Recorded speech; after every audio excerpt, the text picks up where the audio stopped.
On Salvage Hunters. On the Wirral, Drew visits a magnificent manor house. This is a staggering room. He's got his work cut out, and there's no time for sitting around. Crazy. You've got more chairs than me. On a trip to a salvage yard in Epsom, in Surrey, it's a game of high stakes. What do you want, $250 for it? Judgment call. And in Liverpool, Drew receives a lesson in religious studies. What's the girl there? Maria Garatti. Never heard of it. No. But will he be blessed with some good deals?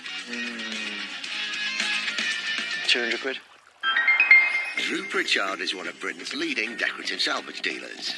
Oh, wow. He's for weird and wonderful objects. That's fabulous. There's only one in the world. How do you value that? In his hunt for treasure, And what do you want for it? 12? he bargains hard. 8.5? And there's nothing he won't buy. Look at his little chaps. Look.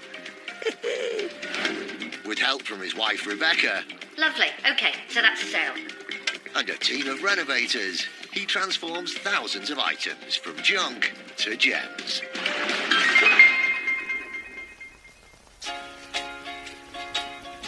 Drew Pritchard starting off the week at his base in Conwy, North Wales, updating wife Rebecca on his latest buys. Just come in. Just come in. It's rattan, 1960s. Yeah. The single sort of lower tier. 495. 495.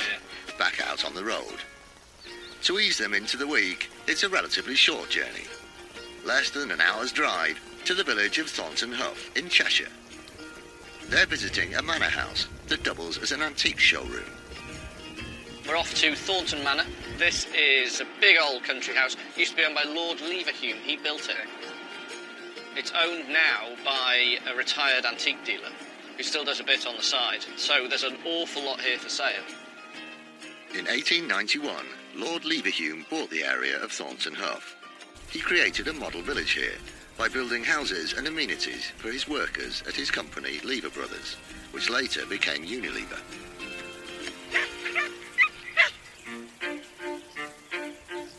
Thornton Manor was originally future generations of his family. Miles Fernie Hough oversees the running of the house, wedding and antiques business on behalf of the current owner. The house was first built in about 1895 by the first Lord Leverhulme, and he was a very frustrated architect, so he kept making the house larger and larger to fit his ever-expanding requirements as he got more important. Current owners bought the house in 2004 after the last Lord Leverhulme died in 2000, and their aim is to purely preserve the house and to keep it maintained.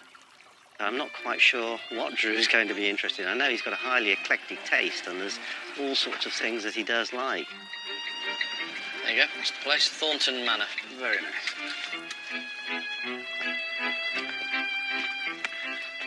Good day. Let's go and have a look around. Okay.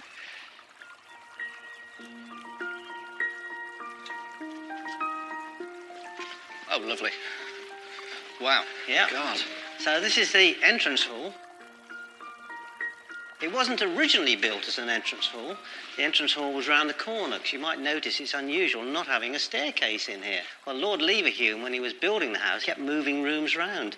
And at one time, this was a billiard room, so they've done all sorts of things in here. Arriving at the manor, it clearly is quite a statement. It was designed to say, look at me. It's a wonderful building in a beautiful setting. And this is the music room, which is pretty wow. This is where we do wedding breakfasts. Here. It's amazing to think that this was a private house. Well, when Lord Leverhulme lived here, he used to have a party roughly every week in here, because he was a great lover of dance. And even after he went deaf, apparently, in his early 70s, he could still feel the music through his feet. And so he used to still dance. Wonderful. Look at that sort of barrelled ceiling. This is a staggering room. Can we see some more? I believe you've got a fair whack of furniture for us to have a look at. We've got quite a lot for you to have a look at. With the tour over, they head to the outbuildings. Well, a bit more for you, Drew. Oh, yeah. I believe the owner used to be in the antiques trade, or still is, by the looks of it. Yeah, and this is sort of remnants of his old stock. We're now in the stable block, which is pretty grand in itself, rammed full. Hunt around a bit. Yeah. There's a lot of stuff in here, but it's very large sort of wardrobes, sideboards and serving tables, and not something at the moment that I can sell. Well, a little bit more for you to look at. Crazy. Okay, so what else have we got through here? Good. More chairs. There's nowhere to sit in Liverpool. You've got all the chairs. You've got more chairs than me. No, I think they're all a bit too nailed for me, this lot. A bit too brown. Undeterred, Miles takes Drew to another large storage area. Oh, blimey, what was this room then? This was the supper room, and it's just a redundant room now, and we just use it for storage. We're now in another huge room on the estate, and it is once again rammed full of furniture. And I just catch sight of a fantastic leg on a desk, and it's why I'm in the job. This French writing desk, once restored, could see a value of around £2,000. Where do you want to be with it then? I do like it a lot. Yeah, well, 1,500. I wanted to pay £1,000 for it because it's got a fair few little bits that need doing. We do $1,250. Go on then, 1,250. Yeah, thank you. Once 1,500, we end up at $1,250 for such a smart and sexy piece of furniture. I'm happy to pay it. Should we get it down? I've bought a piece of furniture that I've never seen the right way up. Yeah, it's very smart. One item down, and Drew's already spotted something That's else. a super little chair there. There's a very, very good quality mahogany desk chair, Elbel. That is so comfortable. Yeah, those wooden seated chairs. They knew how to make chairs then. They did. Somebody has gone over it with about 2 gallons of French polish. It's that thick in it. Which needs knocking back, doesn't A it? bit of wild water. Yeah. This English mahogany desk chair dates from the late 19th century. It could be worth around £400. What sort of money's that, Miles? I think sort of 300-ish. I'm a buyer at 2, but that would be me done.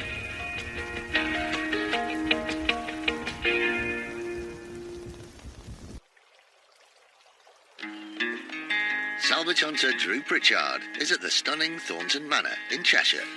Oh, lovely. He's found an elegant desk chair, but will manager Miles accept his offer? What sort of money's that, Miles? I think so.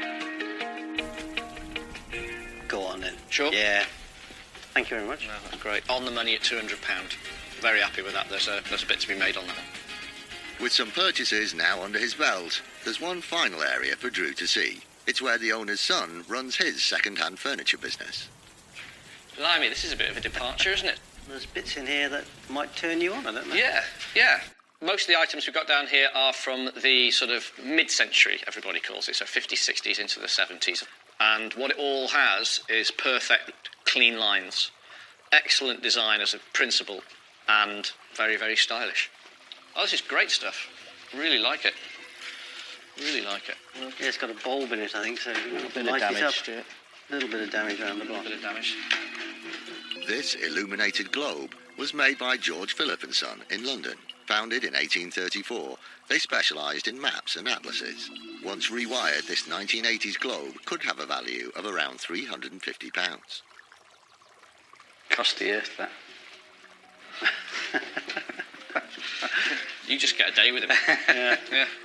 What would that? How much would that be? I think John is looking for about 200 for that. 200. Do 180. Yeah. Yeah. Right. Well, that. Okay. The globe is something we always buy. People just like them, and it's an illuminated one, which makes it just that little bit better for your kids' room and whatever. Really like the look of this as well. Yeah, it's quite good, that, isn't it? Yeah, it's funky, isn't it? Sort of retro. Brass and then chromed pendant light. Really stylish. Big, but not too big that you can't use it in your own home. Look mega in a restaurant as a centrepiece. This 1970s chrome light is made up of 10 globe pendants. Once rewired, it could have a value of around £1,000. Funky thing. I think they're asking about 700 for that. Yeah. Can it be 4-ish? 4.5.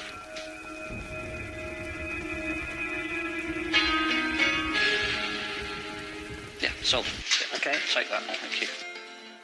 Got it for $4.50. Absolutely made up with that. That is a great price for us to do. Who knows? It could double its money, maybe. Tricky bar stools. So they're really odd looking. I almost thought they were side tables when I first saw them. They're nearly me, but they're not quite. So I really do like the look of that black table. Tell us a bit about that one. Well, it's got white chairs that go with it. Does it pull out?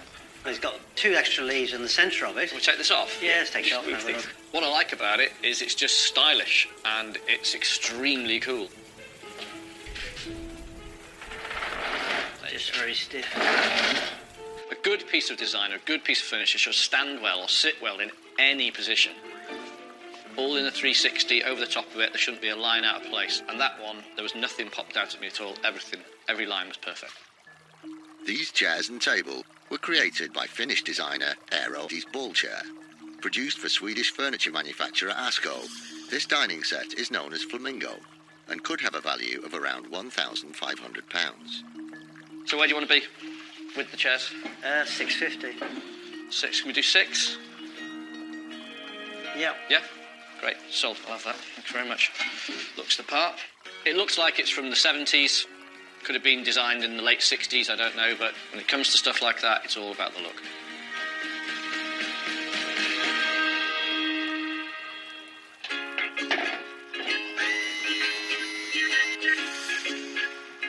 Today was great. Bought some really good stock in beautiful surroundings and only 40 minutes from the house. Perfect.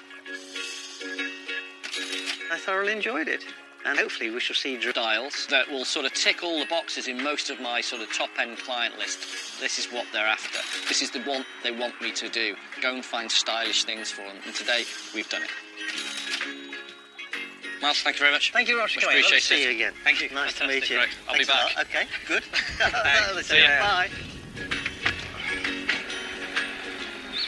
I could see the black table, Yeah. but the white chairs I was kind of a little bit on. They were, cracking money anyway. If I can't make a profit out of them, I'll pack it in. I'll go and get a job. No, never. Not on I am my, actually unemployable. Not on my watch.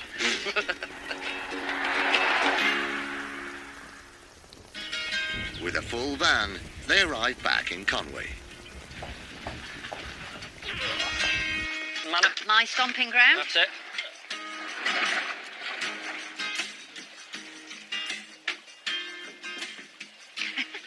Cool, huh? Yes.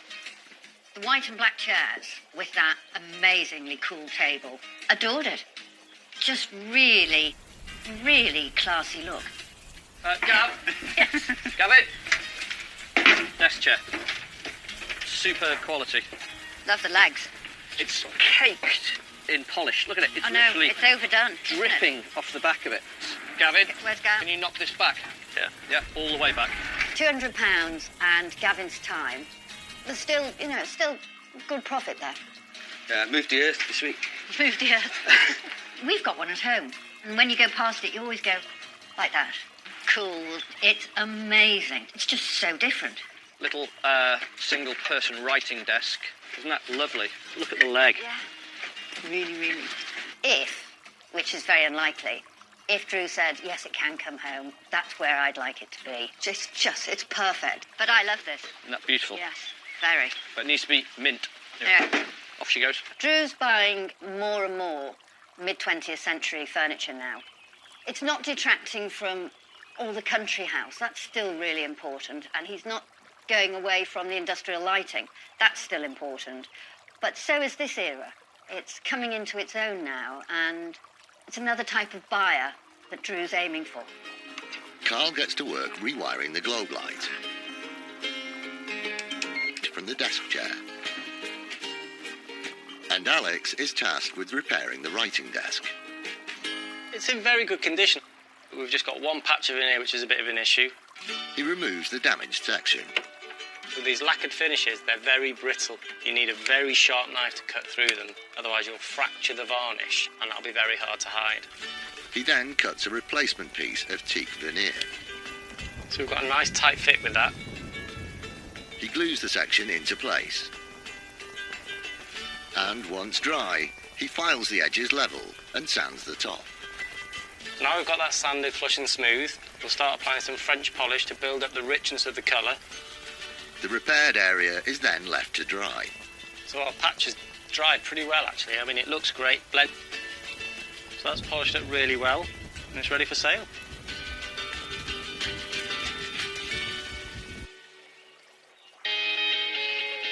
Drew and T are off to Epsom in Surrey, a 4-hour drive from Conwy, to pay a call to an architectural salvage site. We're going to go and see Tony Smith, Smith's Architectural. He's been around a long while, 20 odd years. I've never met him, heard good things about him, and see what he's got. Epsom is famous for being the location of the Epsom Downs racecourse. Horse racing has been held there since the 1640s and was where the classic races, the Derby and the Oaks, first ran in the late 1700s. But Drew's not here to gamble on the horses. He's putting money on finding some salvage for nearly 20 years. Keep a large stock of front doors and interior doors. Always got reclaimed flooring and reclaimed timber. And any decorative items we can come across, really. Could be a little hidden gem.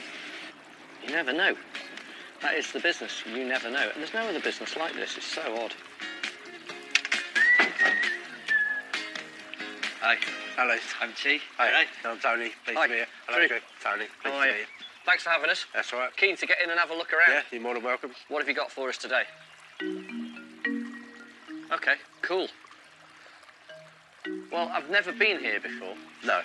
I've seen you on, on some of the sort of Salvage Hub websites. Yeah. I've seen you on there. So is that where you do most of your A business? reclaimed board's good. Reclaimed board, if you can Yeah. get it. It's getting harder to get, isn't it? Yeah, it's really difficult, good. yeah. See, I like all the door furniture and everything. You've got some brilliant cut stars. He's got a lot of shop fittings, and he's got a couple of really good ones. Tell you what I do like. Yeah. Cabinet. Do you? It's very nice. Yeah. In fact, he's got a fantastic countertop, bow-fronted, ebonised, mirror back, oak parquetry base, 19th century shop display cabinet, if you want the full spiel. You've had this for ages, have you? Yeah, quite a while, yeah. This shop cabinet was made by Charles Spreckley & Co. in London at the end of the 19th century. It could be worth around £400.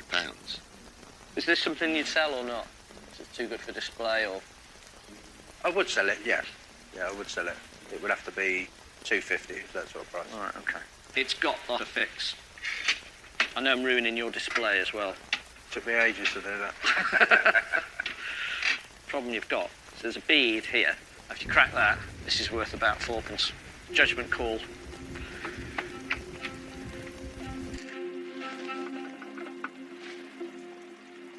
What do you want, 250 for it?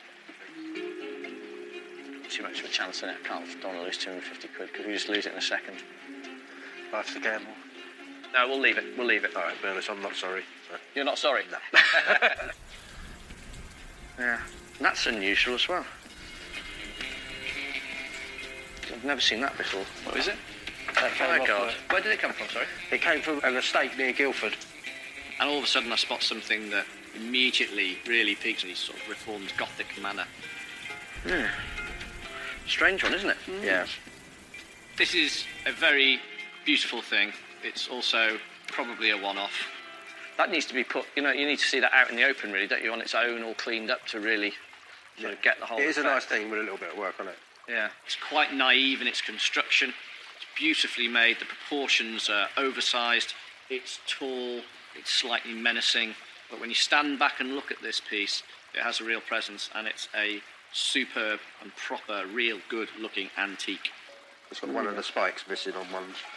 Where? You see? Oh, down there. The piece has some, what they're called in the antiques sort of auction parley, which is damages and losses. So it has got some minor damage, but it's minor. Not seen one of those before. It's such a strange one. Weird. This wrought iron fireguard was made at the end of the 18th century. It could be worth around £700. What are you asking for that? 250.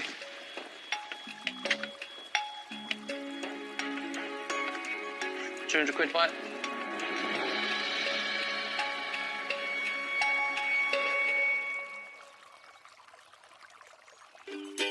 antiques dealer Drew Pritchard is at Smith's Architectural Salvage in Epsom, in Surrey. I've never seen that before. What is it? He's found a unique 18th century fireguard, which he's got a burning desire to buy. But will he agree on a price? What are you asking for that? 200 quid by it? 220, but... Good man. Marvellous. Thank you very much. Now, I knocked him down a little bit of money, which, to be perfectly honest, I actually couldn't help myself because it's trade to trade. And, you know, as a dealer, that's it. You're always going to knock a bit off if you can. Where did this big thing here come from? Haberdashers? That came from in Portsmouth. I'm not sure exactly where in the town. Having a pretty good day here, we've now found you can't miss it, a enormous open rack, bank of shelves, whatever you want to call it. So it's quite nice with a little bit of detail Yeah, on it. that's sort of, I don't think I'd look at it if it didn't have that on. That's just so No. sort of funky, isn't it, that? Somebody really naively has written on it. The owner, hasn't it? It's just really basic.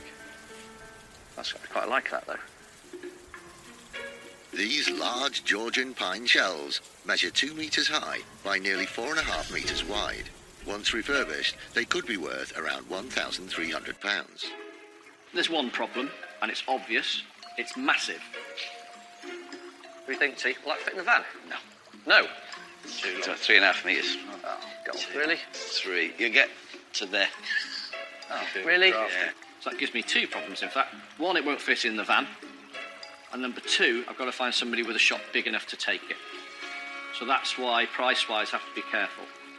What are you asking for that then, Tony? £550.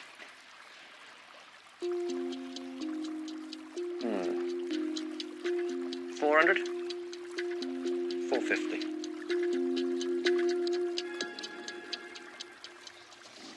Sold. You've got to get it on the van. That won't go on the van. Brilliant. So I've bought something I can't move. What about, how much is the Wernicke? Globe Wernicke was first established in 1899 and went on to have factories in the US, Canada and Europe. They were the main maker of this type of stacking bookcase and known for their quality craftsmanship. This example could have a value of around £200. 65. 65 quid. Is it all right, nothing wrong with it? No, nothing wrong with it. A really common piece of furniture, well, in our world anyway, are the Globe Wernicke type bookcases. Now, these are a stacking, and we'll just take it, wipe its face and put it in the shop, because it's the size that we can sell to anybody. So you can sort of see the sort of things I'm after. Yeah. So there's any more like that? So those would be of interest, the trestles. Or do you use them? Do use them, but yeah, we use them. Do you? These cast iron trestles would have originally been used as supports for workbenches. In their current condition, they could be worth around £200 a pair. But converted into a table, they'd be worth considerably more. What sort of money would you want for them if you were to sell them? £100 a pair. And there's 3 pairs. There's another pair by the door. Is there? All the same as that? I think they're probably a little bit newer. Not been new. Well, say yes to those 2 and we'll have a look at the other ones. I'm buying them at that money all day long. They're very desirable. Tony's a bit of a diamond geezer. I really liked him. He's been more than accommodating with us today. He's been great fun. He's clearly buying interesting things. And if he's picking stuff up like this, he's getting into interesting places as well. Nice to meet everybody. Drew was very good, very fair. T's good fun. Yeah, it's very good. Enjoy it. Very enjoyable. I have regular places that I will go to month on month, week on week, year on year, and now this is one as well. It's definitely now on the list. It has to be. I'd be a fool not to. T's come up with a plan to move the shelves. Just gonna get the shelves. No. I'm going to get a shipper in to move them for us. Thank you very much. That's right, anytime. Nice and tight. You enjoying the British summertime? Yeah, it's lovely. Nice, isn't it? Yeah. It's always nice.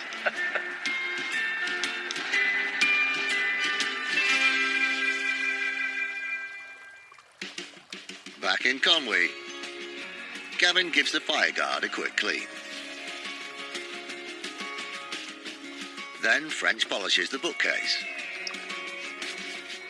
And a few days later, the shelves arrive from Epsom, and Alex gets to work restoring them. going to secure this sectioner. I'm going to put a new thicker piece of timber across the bottom, something to hold the whole thing together. So it's nice and simple, really. It's just big and awkward. He measures a pine plank to length and attaches it to the base. Finally, he trims the bottom so it's level with the floor. The next stage is to just rough up all this new timber, make sure we've got nice rounded worn edges. And it's ready to be stained. So to do that, we're going to use traditional French polish, and we're going to mix a powder paint in it, a sienna colour it's called. And once this is dried, we can put a nice wax over it and it'll be perfect. So all we need to do now is get it in the photograph room and let Larry work her magic.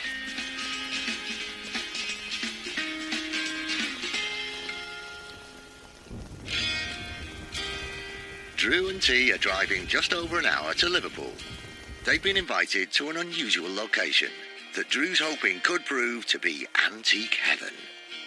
We're off to E. Carrara and Sons, and they are You like them? You got loads of them in your I know, house. I've got loads of that stuff in my house, I know.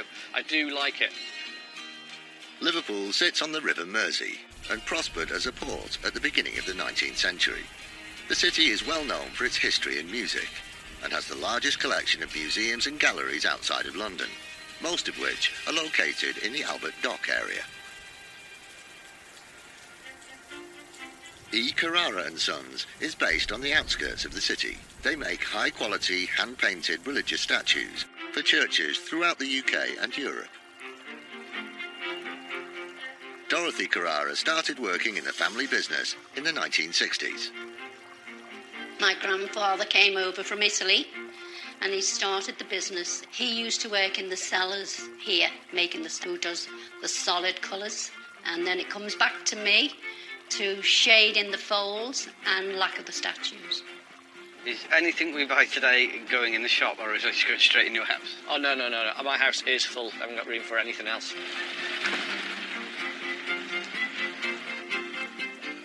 Hello. Hello. How you doing? I'm fine, thanks, Drew. Dorothy. Yes. Drew, nice to meet you. Thank you. Hi, And- I'm T. You all right? Hi, T. How are you Yeah, doing? fine. Thanks for having us here today. You're welcome. Can we have the full Yeah, tour? you certainly can. Thank Come you. on. This is where they make the plaster statues. Wow. So how long have you guys been here then? Since 1922 in Liverpool. Blimey, you've got to love that. The small family businesses, niche products, doing it themselves, handed down, wonderful. But it just looks and smells amazing. That's plaster, isn't it? This is what happens if people break a statue Yeah. and it can't really be repaired. We'll cut off the hands. Or we'll cut off the head. Really? Yeah. And then if a statue comes in, these hands may be suitable for, we do a transplant. So you're a surgeon. Put the hands on or a head on. And there's wonderful moulds and this, that and the other. I really, really like this place. Oh my, look at that. So this is sort of a showroom? Yes. Because I live in an old chapel. All right. So I sort of collect these things. Do you have an A Jesus and a B Jesus? No, that is a Montmartre because of the arms outstretched. Okay. And the ordinary, we just call a Sacred Heart. Hands out like that, but stood and fully clothed. What would that be?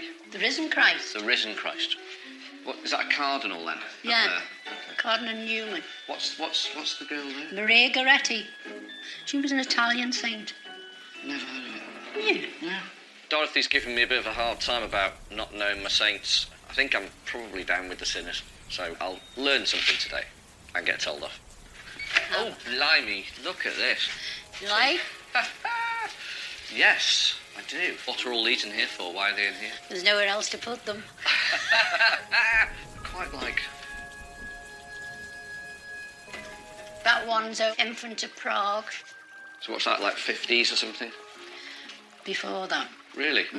One of the little statues has really caught my eye. It's just a cute little Statue. It depicts Jesus as a child in the guise of a king. According to legend, the statue was modelled by a friar after he saw the Holy Infant in a vision. In this condition, it could have a value of around £150. So what would you sell this? If somebody wanted that, but they mostly go on this newer version. Really? Well, I like it. All right. I like that one. Okay. That's nice. I like that. That's a nice. Look at that. Oh, the base as well. Yeah. That's probably from the latter part of the 19th century, 1880s, 1890s, somewhere around there. Would have probably had a small bird, single bird displayed in it. Glass domes were common in the Victorian period for displaying clocks and taxidermy. Once cleaned, it could be worth around £150. We're in the right place to ask him, aren't we? I don't know. For that one, See, I'm not well up on these things. 50 quid.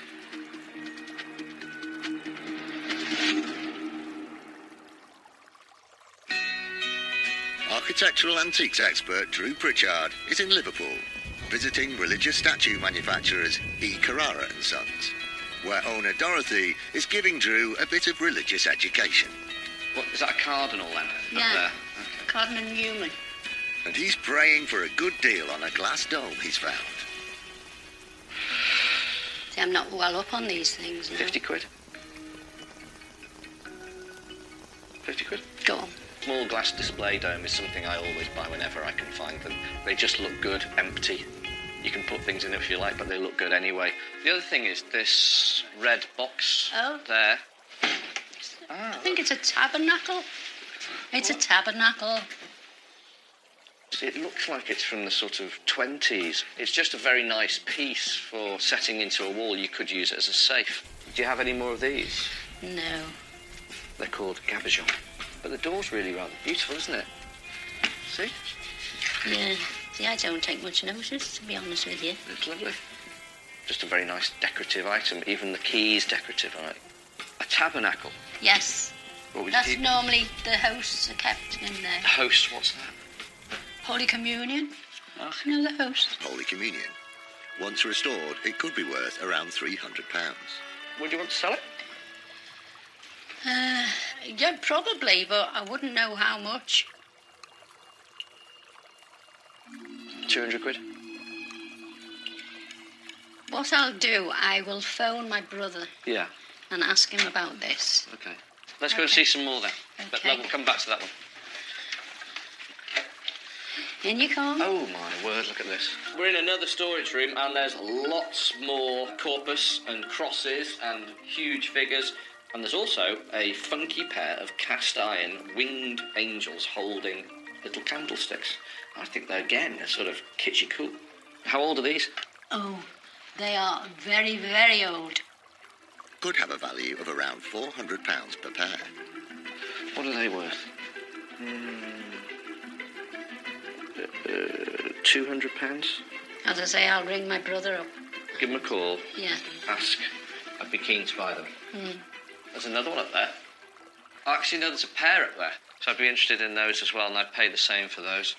And then there's this big blue plaque. Yeah, that's the death of St. Joseph. It's a wood carving. Yeah. I think it's got a bit of age to it, actually. That looks 19th century to me. It really does, or even earlier. This wooden relief depicts St. Joseph, Jesus' father, alongside Jesus, Mary and an angel. This plaque could be worth around £500. And that as well. Let's put that on the list as well. Okay. That's got a look about it, hasn't it? Okay, thank you. What did he say? Are they for sale? Yes, Right.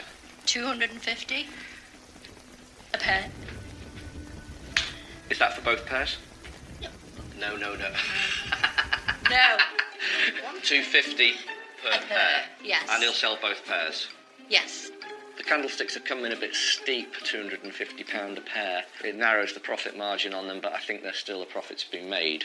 What about what was that box that you called it? What was the Tabernacle. Yes. For sale. Yes? Yes. £200? Yes. Deal? Correct. Thank See? you. Very good. We should see a decent profit on that, and it will sell quickly as well because it's not big. The little fella? Yes. A 16-inch infant of Prague. For sale. Yes. Which is how much? Which is really cheap. Just a kitsch piece for somebody's mantelpiece. There's this thing down here. Yeah. Come on. I want something decent.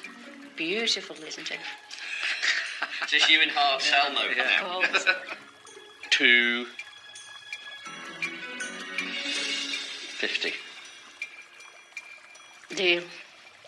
Thank you. I've been very good on my prices today with you. Have you? Yes. No wonder. I feel like I have to. I get struck down if I don't. It's a really good piece of wall art. You've got to find the right person to appreciate it, but what really makes it is the winged angel above. That really sets it apart. Drew's found some amazing objects, and it isn't over yet. Oh, look at this! Wow! No, I think the caterpillars were tidier than this. It's really quite beautiful en masse, isn't it? It's lovely. John Fisher, John Fisher, who's he? a saint. A saint. You're learning a lot about saints still. I feel like I'm back in school getting told off by my gran. Another room of saints. Yes. And a couple of sinners. Yeah. See, there's an arm there on its own. And some heads. These heads. That's what I told you. Look at those. You cut his head off. This is what we do. Transplants. Those. He's got glass eyes. They have. That looks like a head of St. Jude. Aren't they? There's a single hand which is just slightly larger than mine, so it's life size, and then the counts. Then it'll all make sense. Alas, poor Yorick. I knew it well. This selection of heads and hands, once restored and mounted, could be worth around £400. Okay, so what would you want for these? What would you normally sell them for? Oh, say 20 each. Come on now. No, I'll give you 100 quid for the three, actually. All right. That's fairer, I think, to be honest Okay. with you. I think Dorothy came in at £60, which is way too cheap. I'll give her £100 for them. I'm really pleased with those. Those, for me, are really the buy of the day.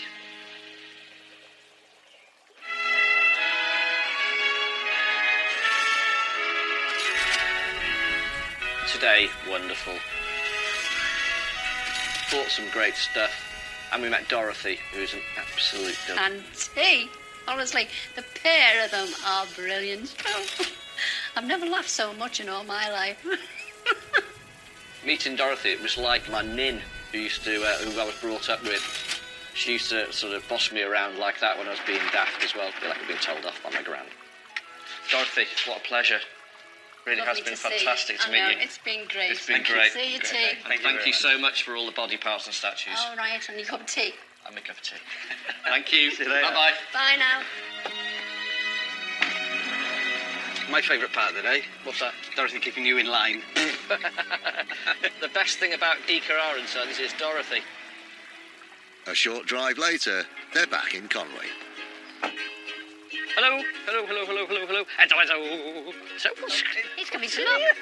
what's in this one? Ah, look at these. Jesus. Isn't that good? The chap with the glass eyes, and he looks at you when you move his head, and he follows you around, but beautifully done. Angels. Candlesticks. I paid too much. How much is too much? £250 a pair. No, you haven't. When T unwrapped the first angel, and Drew said, I've paid £250 for 2 pairs, I thought, well, that's fine, because this is beautiful. But then I saw the rest of them, and they don't really live up to £250. But even Drew realised that. The items from E. Carrara need little restoration beyond a clean. Gavin washes the... It goes dull after using meths on paint, but you just go over it with a wax and it gives it a shine again. Hilary then photographs them, as well as the Infant of Prague statue. She then uploads the pictures onto the website, but there's one item she can't bear to part with. It was only when I was really photographing that I started to appreciate how beautiful it was, really. I asked if I could buy it, and he's coming home with me, so I'm very pleased with that. And it's not long before the glass dome and the angel candlesticks also sell to private collectors. From Thornton Manor, the globe, chrome light and desk chair have also all sold, along with the glass-fronted bookcase from Smith's Architectural Salvage. The Fireguard, I love it. It's a real gem, and I took it home and just tried it. I think the value on it will increase, and I just can't bear to get rid of it just now.